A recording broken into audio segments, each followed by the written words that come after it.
Health is the foundation of all progress. Without strong people, there is no strong nation. Inspired by Nelson and Mandela and the World Health Organization. Pause. Think about it with intentional thought and consider where we go from here. Tonight, we dive deep into the kidney that saved a life and how digital innovation and healing the people might just be the spark we need to build a stronger, wealthier Bahamas. He ain't just a kidney doctor. Dr. Frederick Philip Smith helped the Bahamian medical history, and tonight he shares why this moment ain't just a milestone, it's a movement. You ready? Something to think about with Dale Happy Knowles. What we think, we become. What we radiate, we attract. What we imagine, we surely can achieve. Let's change the narrative, 242. Welcome to Something to Think About with Dale Happy Knowles. And this evening, as we said, we're going to have this nice conversation on the kidney and how it saved the life, digital innovation, and healing the people to build a stronger, wealthier nation. And as I indicated to you, people out there in Facebook and YouTube, welcome to the 242 all around the world, the 242, all of you in Ghana and every place else. We know you're all there. Just hit us up and let us know what you're thinking tonight and how you think this show will help you or somebody you know. So share it, and let the vibe go. So Doc, how you doing today? Wonderful, long day, but it's all good. It's a wonderful day. Good. So we want to welcome you to Something to Think About, and knowing that, tonight you are, like we said, not just a kidney doctor, but you were quite a giant in this whole movement, as I call it. And, everybody has role players. We have third baseman, second baseman, shortstops, center fielders, the fella in the dugout. Everybody got a role. So, you could explain what your role might be in this whole picture. But any role is a giant role to me, right? And so you've been out there for 20 years, and that's honorable by itself. And I clap that up. Because 20 years in government, I mean, I work for quasi-government, but you work government. That got to be rough. And as a doctor, you all spend long hours and crazy hours. You all need that thing with the pilots to have. When they say after so many hours, you got to sit down, be grounded for a bit, and then you can go back. Wait. So I hear So Mr. Knowles, I hear there's a lot of things. So even in the healthcare sector, I think we know that when we join the sector, that there's some things that we just sign on, and for some of it is long hours because you just know that that's a part of it. And we do know that there are movements now, even in terms of the physician leadership societies, where people are going more to wellness and that sort of thing. So you have to have a better work-life balance. Mm-hmm. You know what my thought on that is? And I keep saying to some of the younger doctors, you give 100% when you go to work and you give 100% when you go home. And you just figure out when you do that cutoff, because truth, you don't take care of yourself and your family, then what is there after? The job will always be there. The vocation will always be there. The things that we do to help everybody else will always be there, but you got to take care of you. That is true, and this is part of why we're talking about this today, because, as part of our new built environment, we talk about 5 pillars, and, people and digital is 2 of the pillars. And so we only touch on a little bit of digital in this whole episode as what happened with the surgery and so forth with the surgical team that performed this. Is this the first time that it happened, and the first time that it happened without a flaw? So you don't know. So truth. Without going into particular details of what actually happened in this time, because that's probably outside of the scope of what we really talk about this evening. But without going into that, what I would say is that it's a team approach.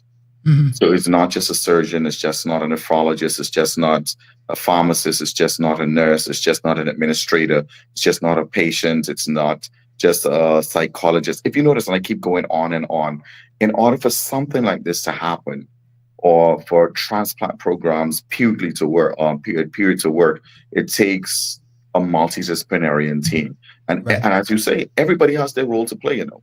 So for me, I played a minor role. My role, I think, in all of that, and even though you say everything is a giant's role, my role in all of this is simply education. Mm-hmm. And I think that that's where the bread and butter is with this. We have to educate a population, and we have to say that in order to have good health later on in life, we have to start with good health early on in life, and we need to maintain stuff. So again, going back to an entire team, because we talk about our primary care physicians in that regard. Right. Transplant. So actually, let's even pull it back a little bit. Renal disease, management of renal disease, because I think that that's where we go from this. So management of renal disease, as you started to make mention of before, you know, we have to be going down the road of transplant, but management of renal diseases is I think the whole caveat. It's dialysis, whether the dialysis is through the blood, whether dialysis is through the belly, so hemodialysis or peritoneal dialysis, whether it is transplant, and we know that there are things that go and come with a transplant program, or whether it's a decision that you don't want end-stage renal replacement therapy. I think that they're all things that should always be on the table, and it becomes a part of the discussion of what we talk about. You know, well, I always say when you get a team involved, and you can't win on a team unless the team is a team and the team in sync and the team and everybody does its part. And that's why I say that the accomplishment is the big thing, and everybody is big in that accomplishment. So, you know, I know you're going to be modest, but, you know, that's how the cookie crumbles. Especially when you played baseball for so long, where there's 9 people always have to be, otherwise you lose by default. So see, that's why I almost did a individual sport. So any sport I did was swimming. So truthfully, that was so individual almost until the relays. But even that, but it is what it is. All right. So my good friend, who I know through virtually, right? Where did I lose you? Oh boy. Yeah, that's the Nelson Mandela and the World Health Organization. This quote was inspired by them, and it says that the health is the foundation of all progress. Without strong people, there is no strong nation. How real is that in the Bahamas? So I think that's actually a very profound statement. And if you go back to even the concept of kidney disease, so we do know that we have lots of people on a dialysis program, whether again that's dialysis through the belly or dialysis through the blood, hemo or peritoneal dialysis. And if I could use that as a stepping stone, that means that if you're going to do hemodialysis, you're taken out of the workforce for about 12 hours a week, 4 times 3 dialysis treatments, 4 hours each time. If you're doing peritoneal dialysis, 1 through the belly, it means that you may during the day have to absence yourself from your job processes or your life so that you could do the exchanges.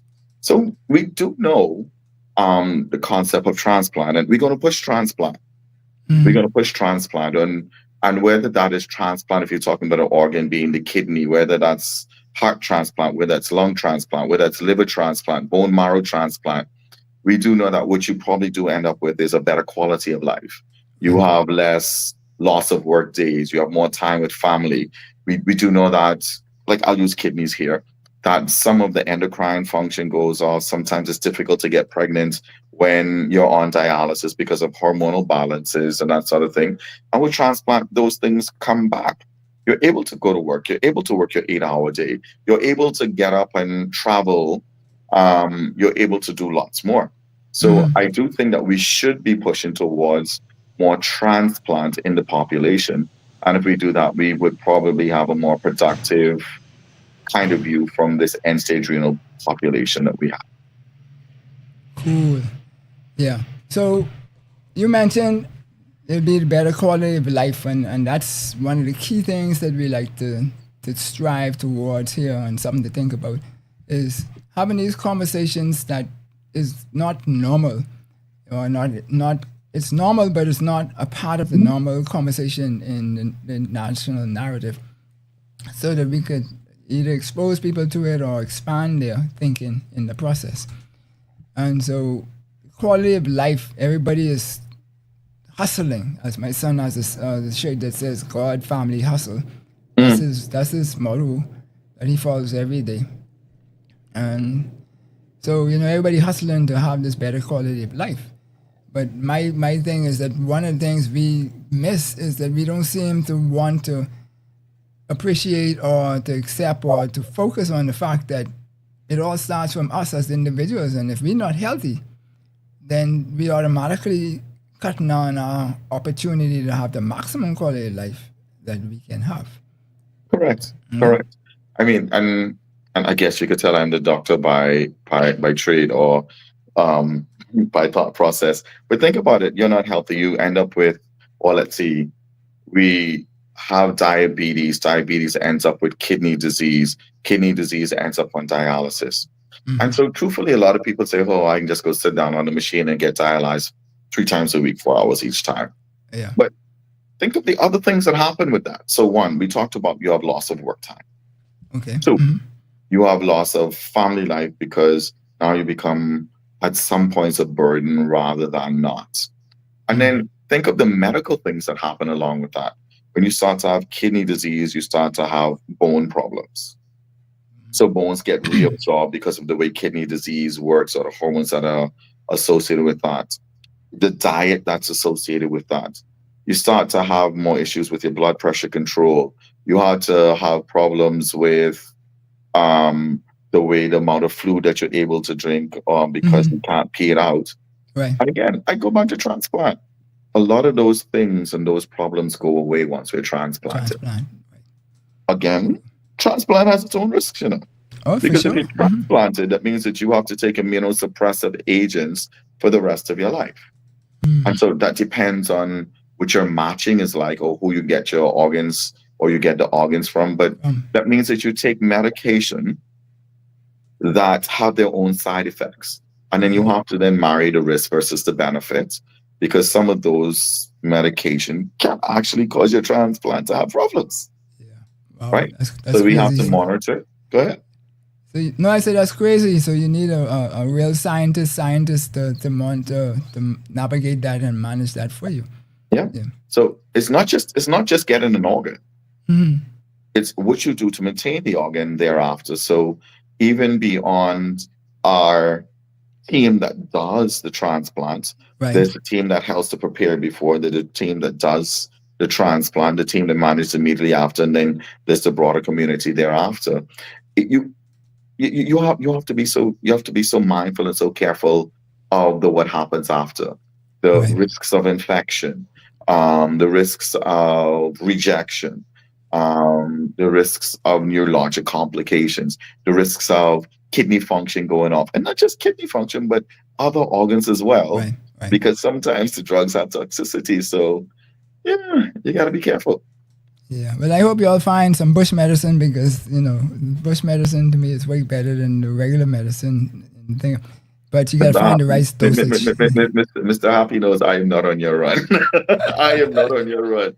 Bush medicine, that's now my no-no. Now, truthfully, I'm not saying that they don't have benefits, but I'm not on your run because there's so many things that we don't know about it. Then there's the risk of interactions with the medication. So for those who have had transplants, I shouldn't say this loudly because some people do lots of bush medicine, but you got to be careful what you take along with it. No, when I did my chemo treatment and radiation, one of the first things they told my mom when I was doing the treatment is that if you're taking any bush medicines, because we know you're from the island, stop it, wean yourself out of it now, because we don't know how it's going to react to the medicines that we're going to give you, and we can give you the most lethal dosage of chemo that we could legally give you. So if you're taking anything, tell us, because that might just put you over the top in some negative way, and then And think about it. Even if you take that same thing and you take it back to the question that you started talking about, how does a healthy body lead to building a wealthy nation? So right. truth, let's think about it. So there is the whole concept of, if you're not healthy, then again we talk about loss of work days, but then there's cost of medication that's associated with that. And then we said we have insurance, so we have other avenues. But think about it, the more times that you file with your insurance, then the whole thing about this big group of the Bahamas, and it means that the cost of healthcare within a particular environment goes up. So health does lead to, or good health, because you could talk about poor health, good health does lead towards a wealthier nation, even if you're talking about just removing some of the costs that are associated with it. It's the truth. And we know a healthier person is more productive than a non-healthy person, because just by the mere fact that when you're not healthy or you're feeling ill, your production, your mind, and all that kind of stuff, you don't even feel like doing the work. So you're just only sitting at your desk. And in this day and time, most of us just say we call it in. We go to the doctor, we're not feeling well, we end up with a sick note, we have a period of time off, and there you go with your loss of work days again. Yeah, and we don't think that affects the economy, right? So it does. It does. Cool. So think about it. If you're in an institution and you have a 5-man team and then 3 people are out for the day, then what happens thereafter? Right. Yeah. Yep. And that's why I say a baseball team can't play without the 9. And so if you get 5 man and 1 is out, then the game come. That stops right there. So we need to be more cognizant, and this is why I'm raising this, is because I don't think in the Bahamas we tend to really appreciate, even if we're doing individual activities, how our individual activity impacts somebody else's individual activity, and together, if we're all doing what we need to do, we will be productive or we won't. And so we like to blame people who get elected and this and that and stuff, but most of it is really our inefficiency in production. Right? I think that we need to be very mindful of that. Yeah, so good.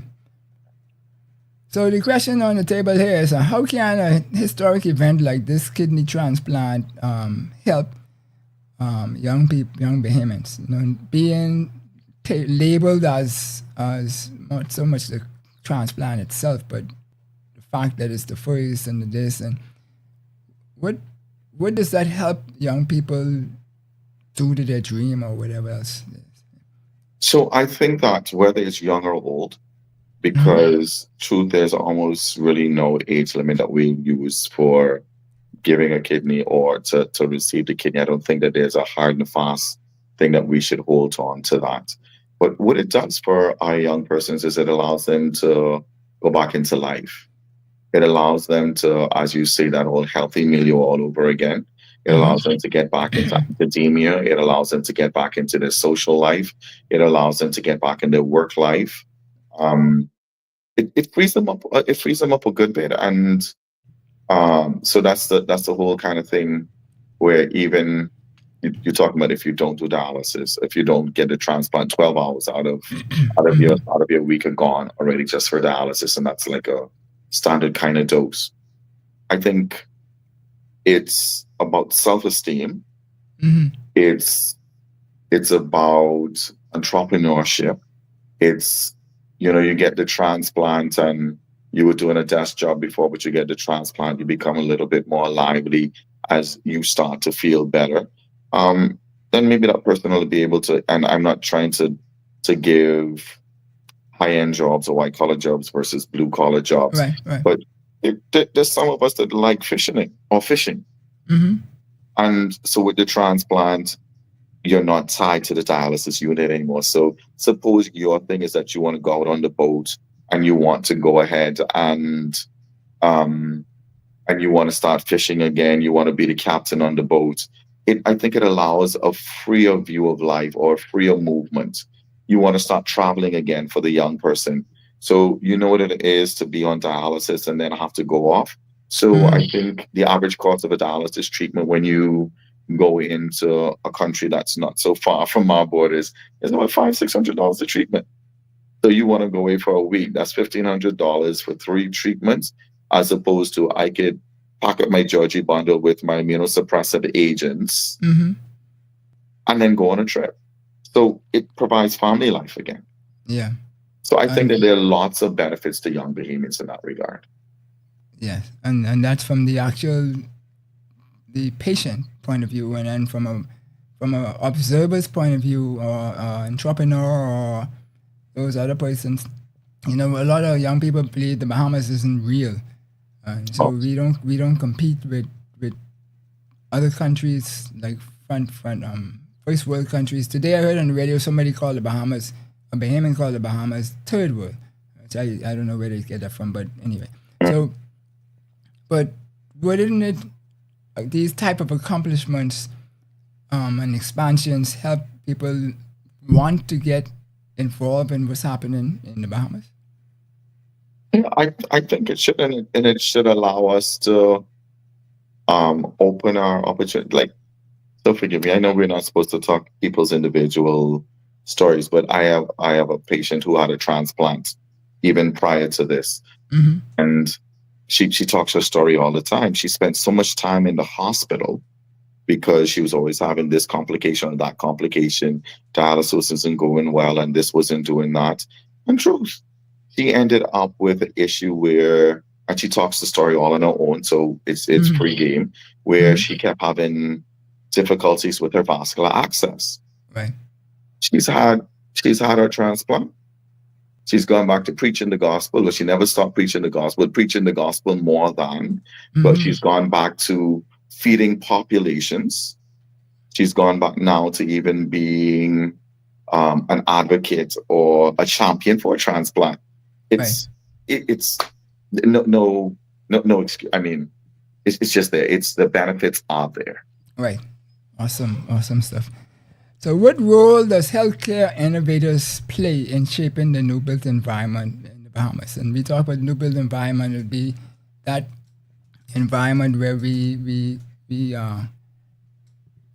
try to create sustainability for everybody, right? It's political, economic, and social, but we also talk about using intentional thought, because a lot of times we just throw something out in bucket-o, and then we do this and do that, but really, it's not really focused action. But we want to raise it so we can raise the lid for our quality of life, as we spoke here, right? So if we look at that question, go ahead. So again, most people that have any association with me realize that I do push education quite a bit. And I think that what we have done innovatively is that we have started over the years, we've started our own training programs. Okay. So we have a training program in pediatrics, we have a training program in internal medicine, we have one in surgery, we have one in family medicine, we have one in obstetrics and gynecology. I think there's also ICU, right? So we have family, and let's not forget emergency medicine. Mm-hmm. But we have most of our, and I think that that's the innovative way of shaping the environment, of shaping the healthcare environment in the Bahamas. What those things should do is provide the postgraduates training for almost every subspecialty in our nation, so that what we do is we continue to have the building blocks to make healthcare more available.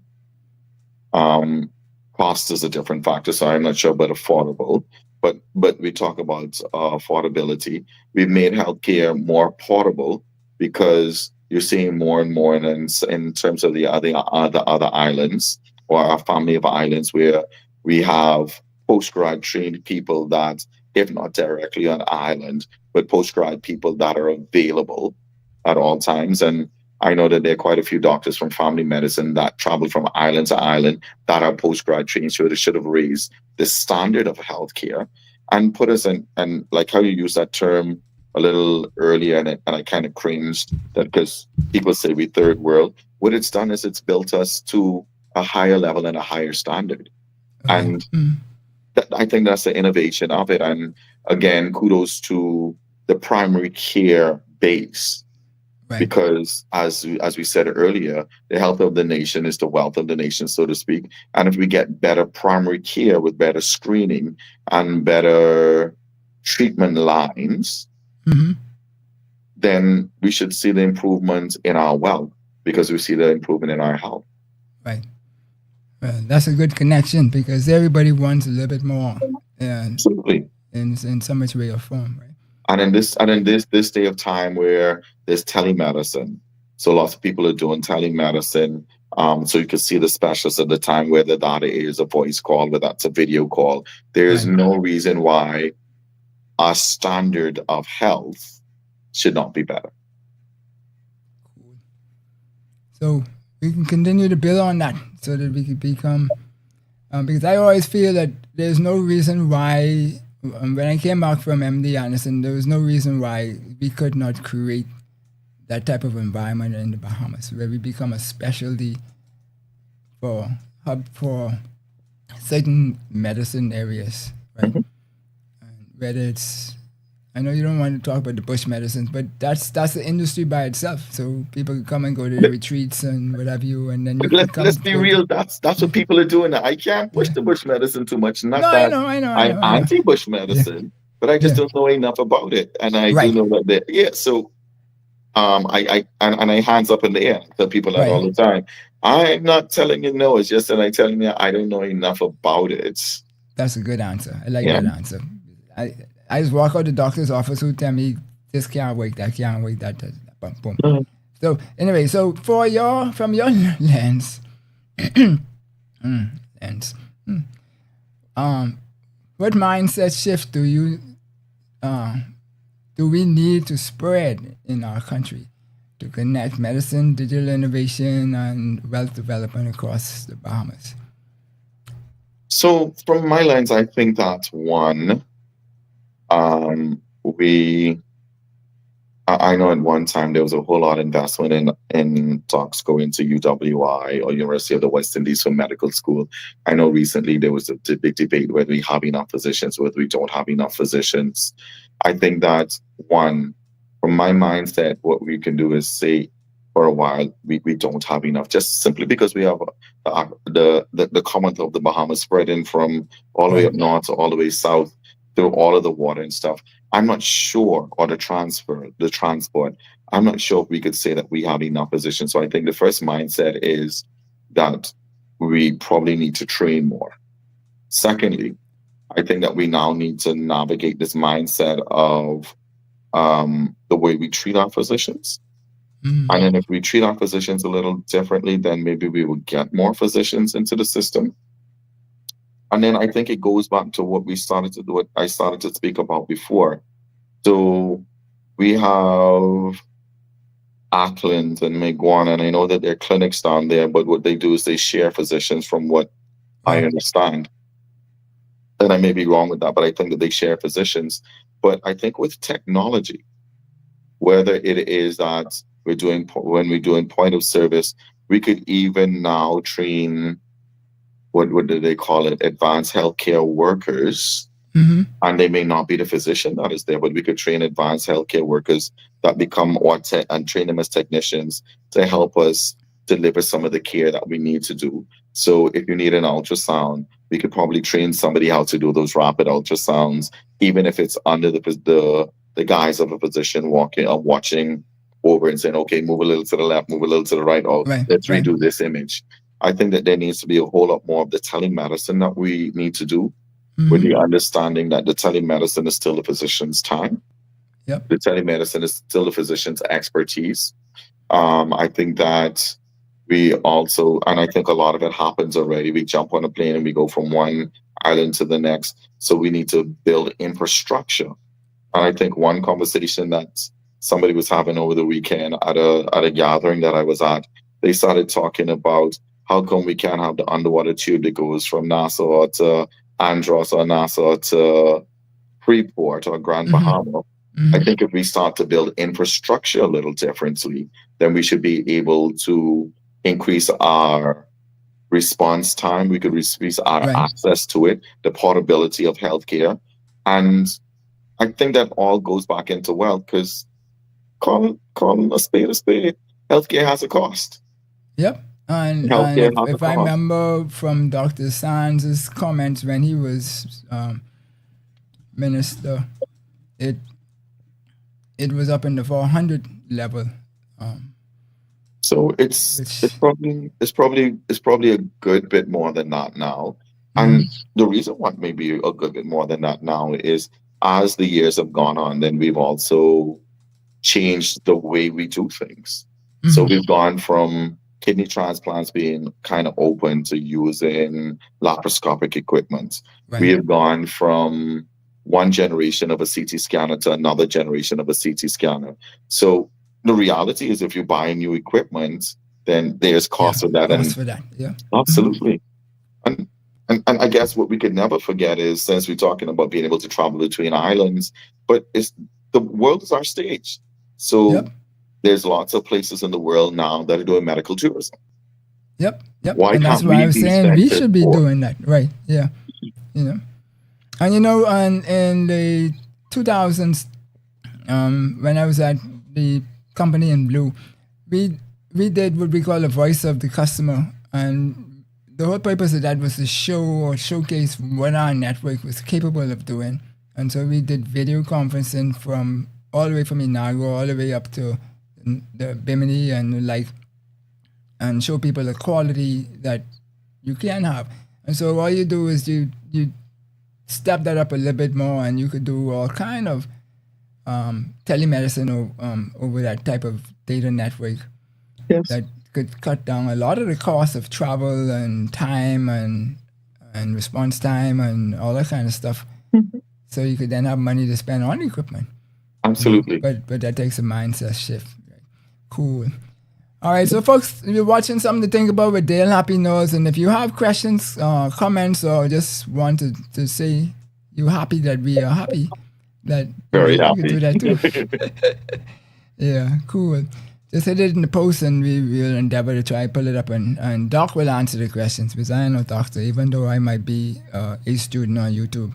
That's a different story, right? That's where it's important, though. Huh? That's where it's important. Yeah. Cool.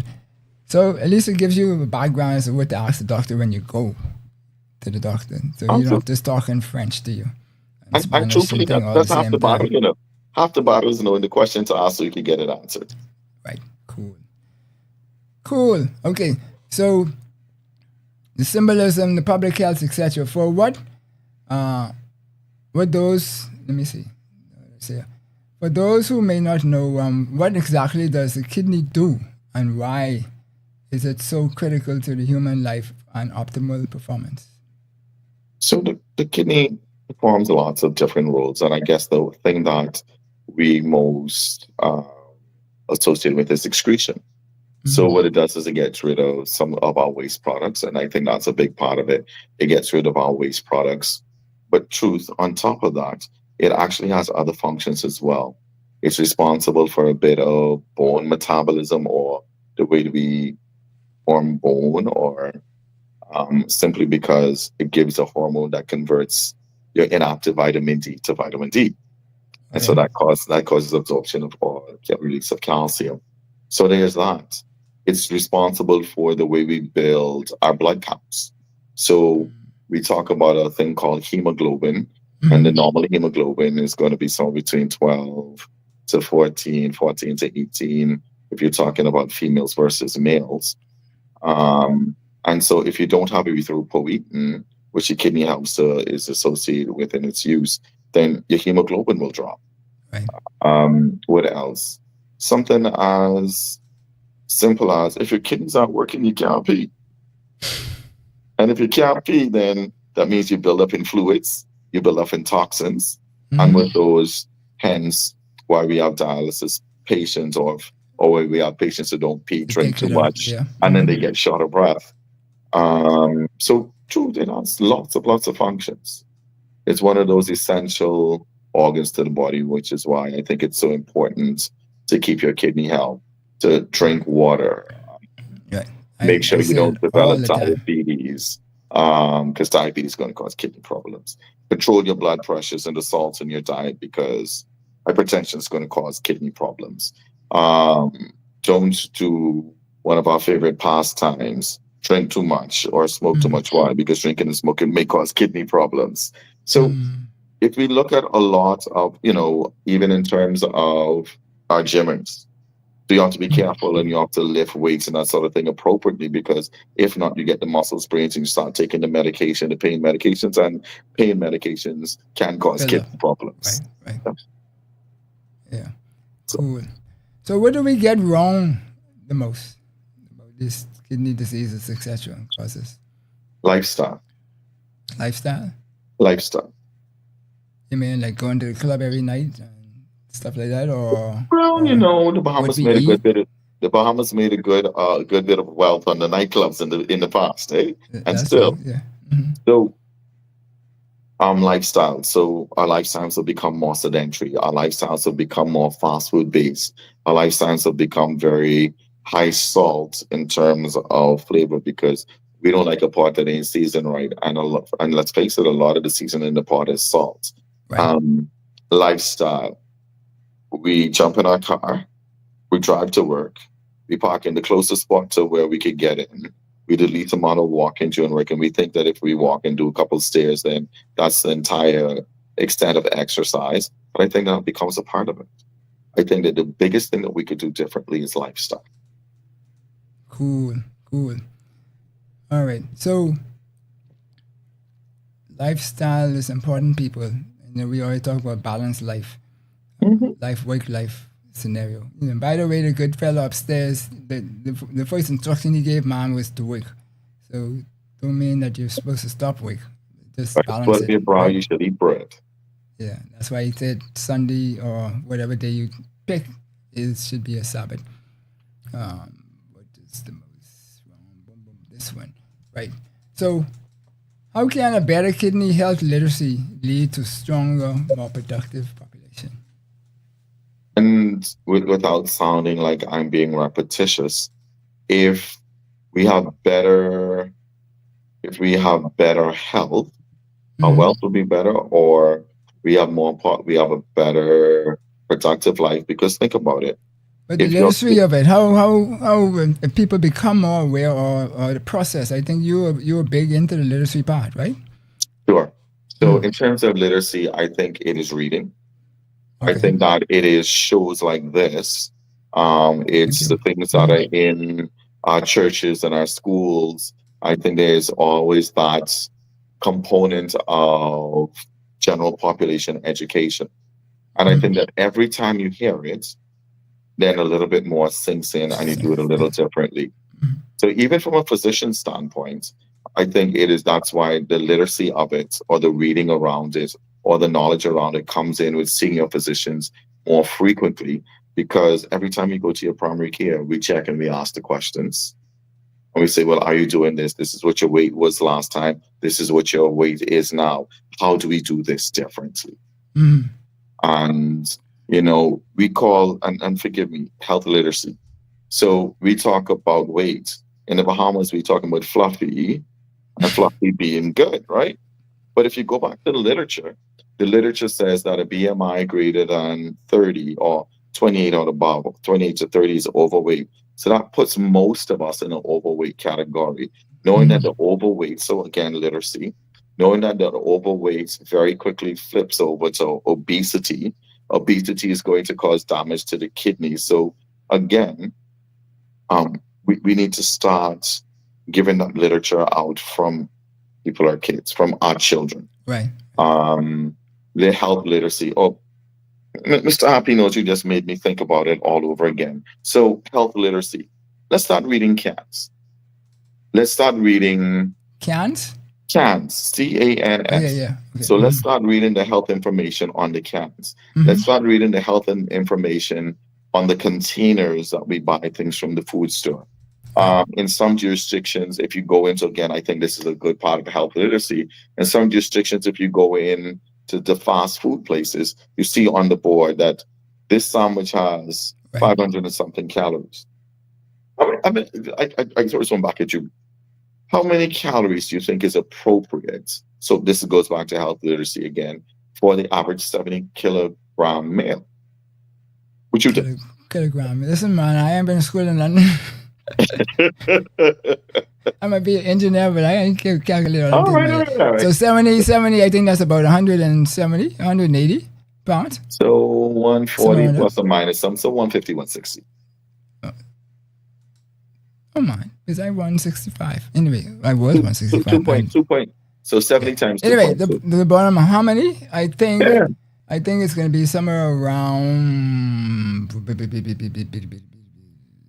don't know, 500, 5,000. So health literacy all over again is going to depend on your degree of activity during the day. But I was going to say that, but I mean, you point for me, right? So, and right now I border on hereditary kind of thing. Okay. Right? So call it about 2,100, 2,400 kilocalories per day. So without calling any name of a fast food company, would you think the average combo from one of those fast food companies is going to have in terms of calories? Average. Well, let's put it this way. I know one of them containers of drink that the mix is like 10 times the level of sugar for one drink per what you're supposed to drink in one day. So plenty sugar. Right. So I'm just trying to say from a literacy standpoint, if we start reading containers, read Bahamas, read 242. Right. If you are supposed to have about 2,100, 2,400 kilocalories per day, and you have a combo from one of the places, and I'm calling nobody's names because you're not getting me in any problems, that must be 1,200, 1,500 kilocalories. So that one meal, read Bahamas, read, is more than half of what your daily requirements are. Right. So hence, watch this. Since we started talking about transplant and kidney disease, watch how that, so if we eat 2 meals per day, that's weight gain. So watch how weight gain becomes obesity.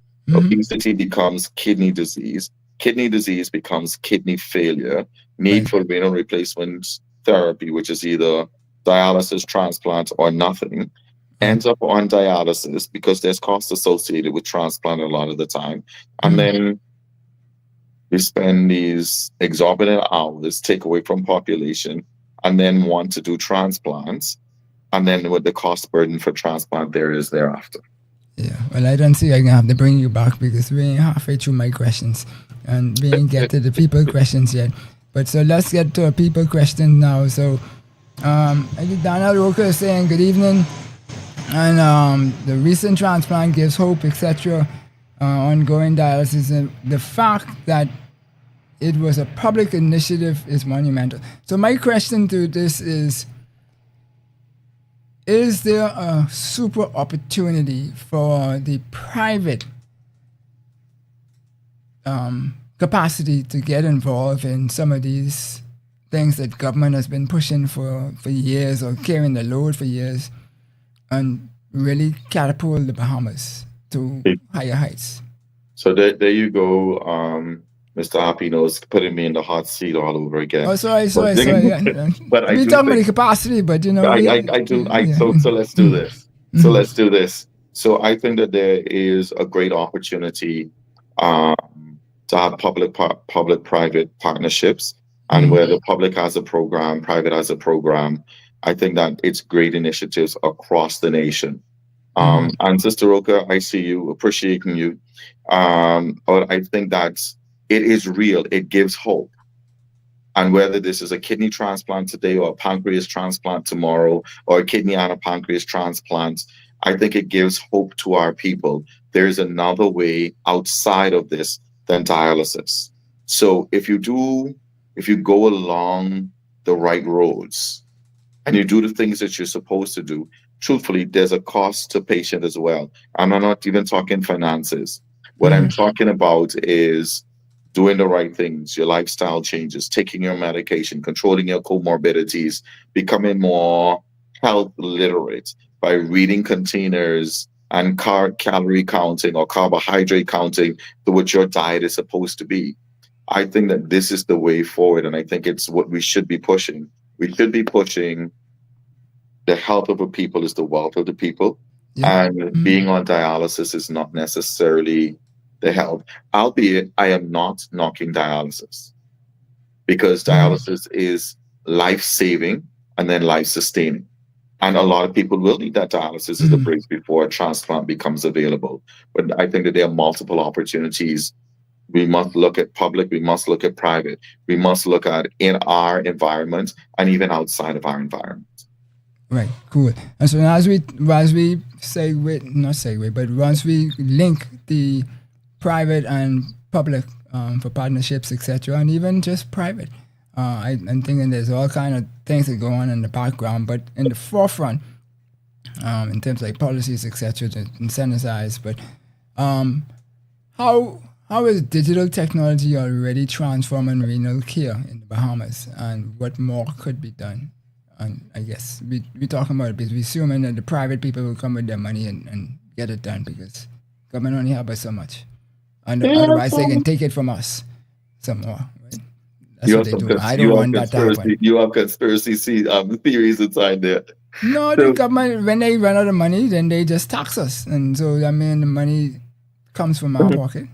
I hear that. I don't want that. Yeah.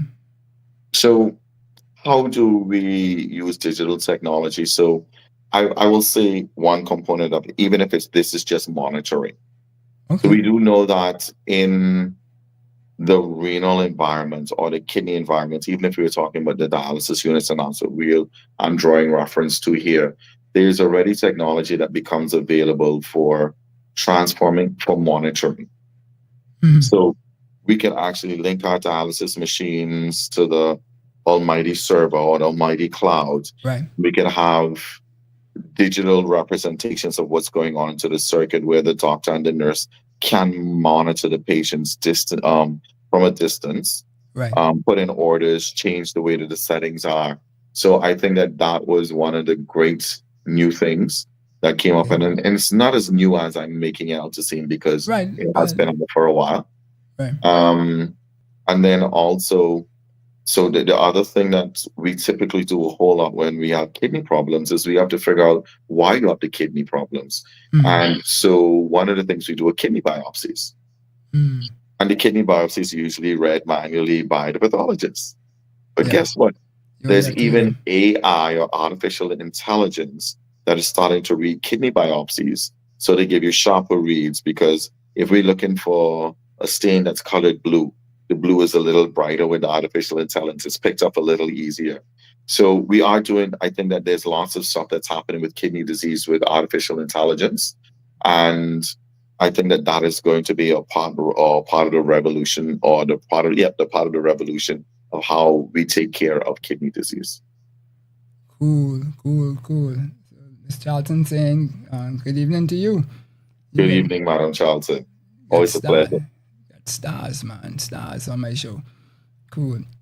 So, young people again, right? Because, we try to build, and when we say young people, we're not just talking about age, right? We're talking about people who are young-minded. We're looking for the people who just satisfied with they don't make their millions and they don't want to contribute to building society. Young people from that perspective, right? So we're listening right now to the show when they want to help in healthcare. What path would you encourage them to explore that maybe wasn't in the last 10 years? Or wasn't available 10 years ago, they said. So I am going to interpret this, and I hope nobody is offended in my interpretation of it. So for a young person that is listening now and wants to help the Bahamas through healthcare, I think that the first start is use our own services. So what we have done very good at in the past is, and even now, is jump on a plane and we go to other centers across the waters. I think that if we start to use our local population of physicians or healthcare workers, I think that that's the first step in building healthcare in the Bahamas. Two, I think that it's about education. And there are numerous courses that are out there. At the risk of calling names of institutions, But in our public institution, there's an institute of learning. In a private institution, there's an institution of learning. So I think that if we go ahead and we start availing ourselves to some of the shorter courses, and I'm by no means saying that you should not encourage your child or your loved one or anybody to do the longer courses, because I'm not telling anybody don't encourage their child to be a physician. I'm not telling anybody not to encourage their child to be a nurse, but I'll also tell you that there are a lot of other shorter courses or technician courses. We need radiology techs. We need ultrasound techs. We need phlebotomists. We need patient care technicians. We have a growing population. And I'm not telling you, don't tell your child to be a doctor. I don't want you to go out there and say, Dr. Smith say, don't be a doctor and just do a technician course. But I think that to build our society, we need every player out of that 9-player baseball team. Yeah, right. And that is key, right? Because a lot of people don't know that they can do some of these things that because they might look and say, oh, I might want to be a doctor, but I can't afford to be a doctor. I can't right now get the funding to do it or whatever. But, you might find that you do stepping stone. When, like I mentioned before when I was getting my treatment, my primary physician, I call him, was a whatever specialty nurse they call it. But that person was, they define it to me as almost like a doctor. They just lacked so many classroom, whatever it is. And they saw like 19 people a day. Right? And they did all of the grunt work that the doctor did. The doctor walked in and my mom almost fell out the first time because he was in there for like 10 minutes. And when we saw the bill, it was like, well, my first month bill was almost 70 grand. But anyway. Wow. So it was like all of this, and he only seeing us for this amount of time each week. Oh, shoots. I in the wrong facility, wrong career. Yeah. But seriously, okay, so, but there's those opportunities. That's the key right now, right? Yeah. And so forth. So, in practical terms, how does a healthier population drive maximum national product? I think we don't talk about that one. So yeah, we go to work. Yeah, that's true. That's it. What some of the hidden costs in country when people delay or lack access to proper kidney care?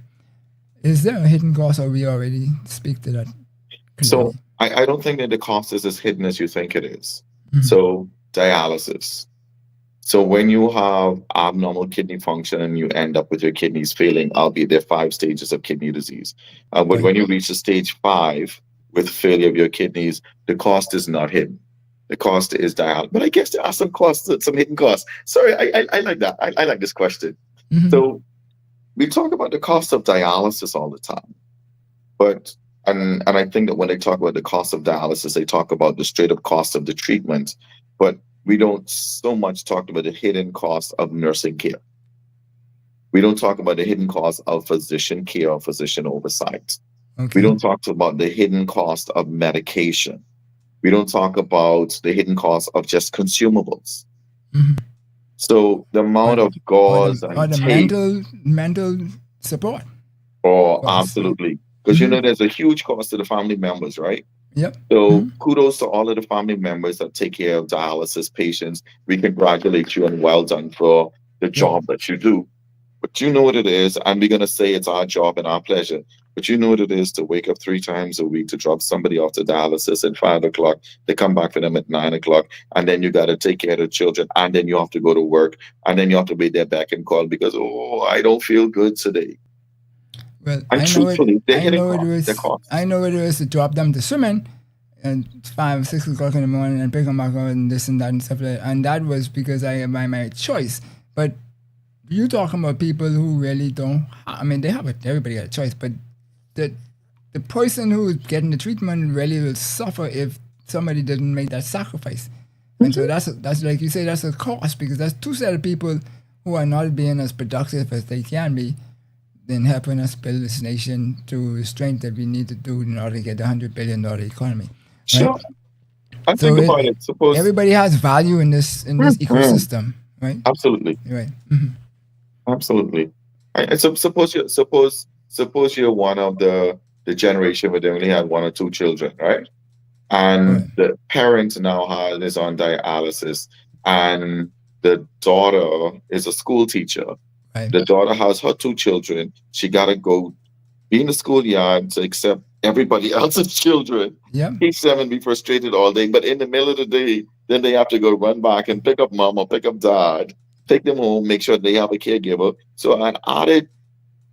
added cost that we don't see is even the healthcare provider that you have to get to stay with mom and dad in the daytime if they're not well. So a lot of things. And the added cost of how much time is taken away from them being mentors and teachers and things to their children when they come home from school, right? And even the food choices. Because Yeah. when you end up with kidney disease, and so when you end up with kidney disease, you can't drink this, you can't drink that, you can't eat this, you can't do that.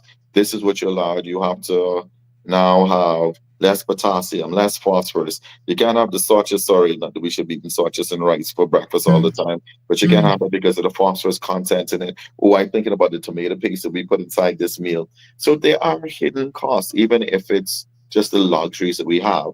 Now, some of those costs go away, or some of those costs are traded for other costs when we have transplants. So your diet may change and it may go back to a regular diet, but the cost of immunosuppressive agents is not nominal, Right. or Right. it's not minimal. Yeah. And as you mentioned, some of our favorite eateries, let's put it that way. You know, they serve food that goes straight to the stomach. It's real. And I that's remember probably the one we like the most. Yeah. absolutely that's why we keep going back. But I remember when I was in school in Jamaica for a while, there used to be restaurants that were known to cater to medical illnesses, so to speak. So you could go in and you could say, all right, I'm coming, but I want a low salt version of this. Oh, okay. So cost was a little bit more. Yeah, yeah. And even if it's costing just time, that means you're sitting at the table for that much more time for them to do something on the fly, so to speak. Yeah. Well, I mean, that's a good thing. Like I said, I mean, the whole idea of the show is to create innovative ideas in front of people so they could spur their creative thoughts, mindset, and come up with new things. Because there's so much things that we could do in the Bahamas to build this Bahamas, other than just sit down and vote every 5 years and wait on somebody to do something that we have more expertise to do than them. Right? I think, and I'm just thinking back now, just because the whole thing with diet came up in my mind. I think that there was a young chef that opened a restaurant in or the Calpine area that does a whole lot of food prep. And they were also, I think they also did fitness, or they also taught fitness as well. Okay. And one of the things that they were making out of it, so entrepreneurship, was they decided that they were going to try to make their food choices healthy in regards to if people needed low salt, if people wanted things that weren't very carbohydrate rich. Right. And so what they did is should create a whole new industry for us if we have people that are willing to go and do the little course. So I know this particular chap did, or this particular, I shouldn't say chap, young man did the degree at the hotel training school here through UB or UW. I'm not sure how it was, but it creates a whole new market, right, and a whole new skill set for our people. Yeah, it puts more air in the balloon, and when you put more air in the balloon, it expands, and that's what happens in the economy. That's the only way we could expand, is to put more things in the economy to make it expand. This thing about moving money from my pocket to the government pocket to your pocket and back, that we can't expand like that. That's just moving air around in the balloon. In the balloon. Right? Yeah. Cool. So how can shifting, did we ask this question? How can shifting from a reactive to preventive optimized health system impact the Bahamas long term? That's what we should be doing. We should be moving to preventive care, because if we do preventive care, and kudos to my family medicine colleagues, to our family care colleagues, if we move to preventive care, then what we do is we delay the time. So the time to needing some of the more expensive therapy for complications of disease. And truthfully, what we should be able to do that is expand our natural work lives a little bit, or make it a little bit more productive during the years that we can work. And I think that that's what should happen. I think that the bulk of our funds or the bulk of our expertise should be put in preventative care so that we don't have as much reactive or complications of disease down the road, whether that is blindness, Right. whether that is amputation of feet, whether that's heart failure, whatever it is. Cool. So that's a good thought, because then I could do some research on that to figure out, get somebody to come on and talk about that.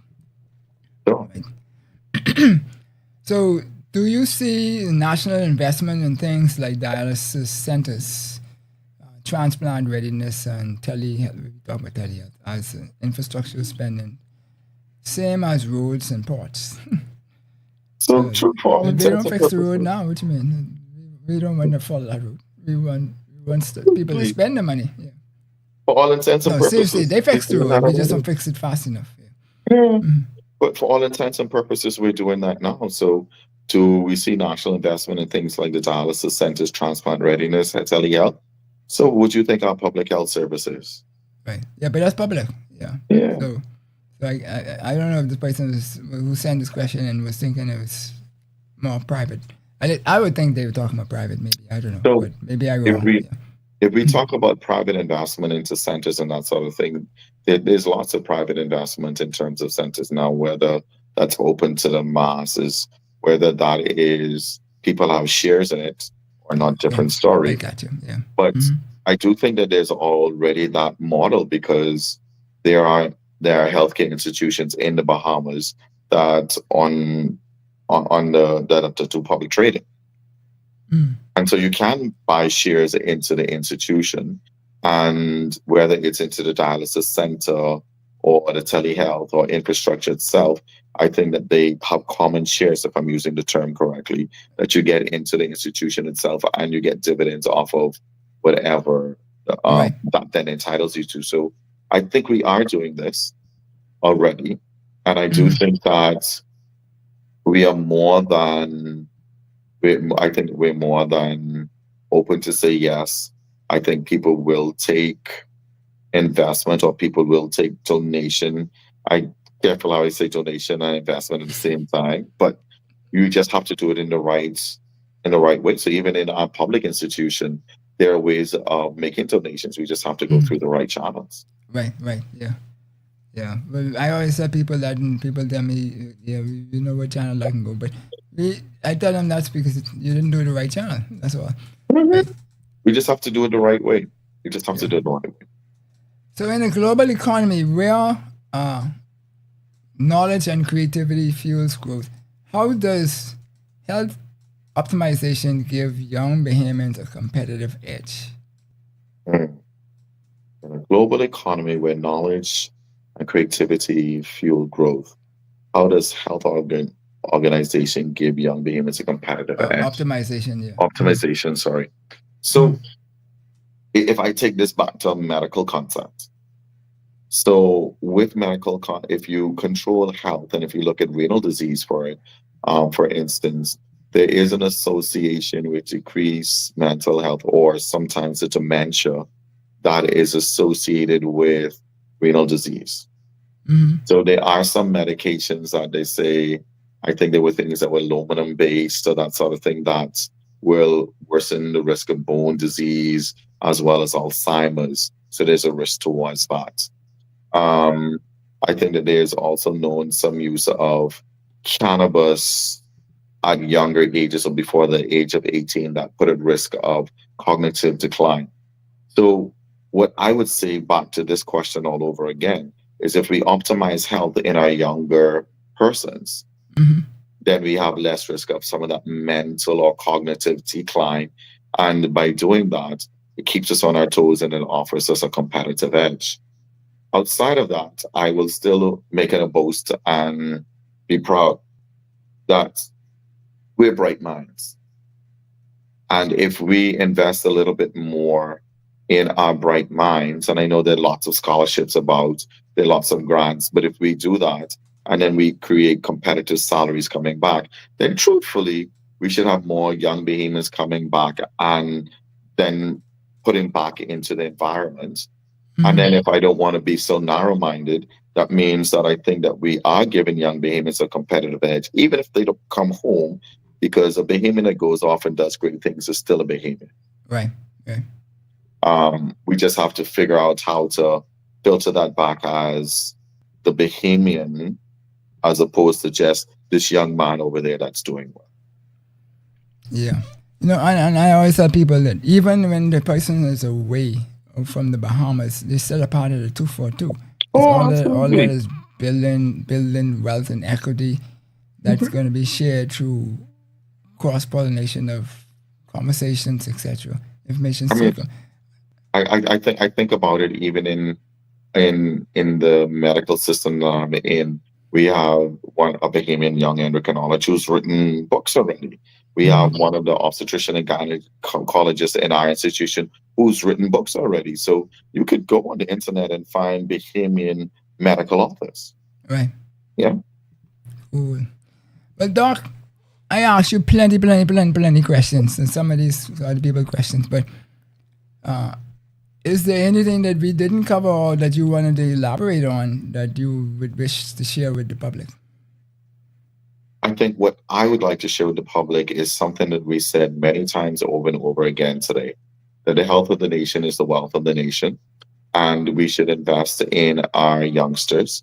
And if we do that, then what we should do is have a more productive society if we continue to invest in education and also invest in our lifestyle changes. Awesome. Well, we want to thank you for taking the time. I said an hour, still a couple of minutes, so don't charge me for that. I know, doctors are expensive. I can put it on your bill. Yeah, okay, and I can give it to your brother. Yeah, but seriously though, thank you very much. I found this to be very enlightening and so forth, and I hope everybody out there was able to gain something from it. One question I have from me, which is, what is this skeleton mass thing? Because you talked about BMI being people being too high. My mommy say I'm only 6 and bones now, but now my watch tells me my skeleton mass needs to, I guess, increase or decrease, whichever direction you need to go. Just tell me I'm in the red. I need to go back into the blue or green, whatever it is. So how yes, is that affected with all of this stuff we were talking about, or that's something different? So I could take that straight back to kidney disease. No. I mean just health. That's all. Health-wise. Yeah. So health-wise, I'm speaking no kidney disease on me. No, I'm not speaking it either, right? But okay. That's what I talk about. That's what I talk about the most or the best. So what they talk about is as you get older, you're also going to get a decrease in bone density. So I think what they're talking about is the skeletal mass. I think that there's also the whole concept of calcium in your diet and some other trace elements or minerals. I think that's associated with the exercise or lack of exercise, one way or the other. So they always talk about bone density or bone mass. And again, if you talk about investigations, there's a test to look for that too. Right. So the bottom line is we need to pay attention to those things too, not just some of the common things that we know about, right? Absolutely. Yeah. Absolutely. I mean, if I didn't buy these people watch, I probably wouldn't know nothing about that. That's off the chain. Yeah. But thank you, Doc, and I'll see you under the tree when we have another one of those awesome under the tree conversations, which we had one today, but we just, you have to protect your investors. Indeed. I know you have plenty of sponsors, so we got to protect them. Let's hook up soon. All right? Absolutely. Thank you very much. It's always a pleasure. Good. So, folks, you've been watching Something to Think About with Dale Happy Knowles, and we hope you enjoyed the show, got some value out of it. Share. Put it in all of the school children that you have and all of the innovative thinkers out there, and let them know we're here, and we like to have these conversations that nobody else is having, or for at least if they having it, not having it from the angles that we are having it. And so we want you to share and join in on these conversations so that you could spur where we take the conversations, because it will help us understand what you want to see the Bahamas to be, and we could push all of the buttons that we need to push where we need to push them, whoever has the handle on the red button. So until then, next time, same bat channel, same place, we will see you next week. Enjoyed the show? Then subscribe to us for more educational and inspirational content. Ring the bell so you never miss a show. Let's change the narrative, 242.